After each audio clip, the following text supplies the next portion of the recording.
This is part 3, the last part. I have done some fun things in my life, and one of them was at the Providence School, before they tore the old school down, they had a bell tower. And the Providence school bell was up in that tower, and it was up above the second floor of the school, so it was up there quite high. And the school had a really steep roof on it, and then there was a bell tower up in the top. So one time they was working on the roof, and so they had a big crane there, and we went over and talked to the crane operator and asked him if he would leave the crane just right down close to the roof overnight one night. And he said he would, so he did.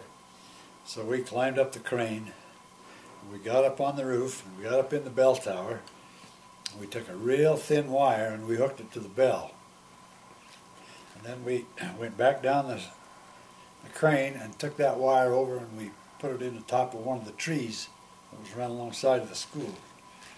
So now we've got a thin wire that goes from the tree up into the bell tower onto the bell.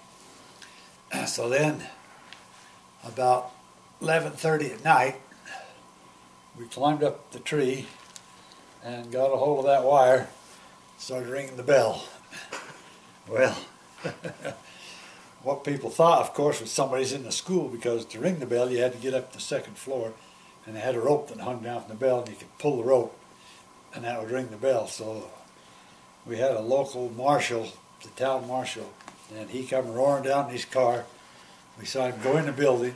We saw the lights come on as he went up on the second floor to where he rang the bell. Of course, there was nobody there.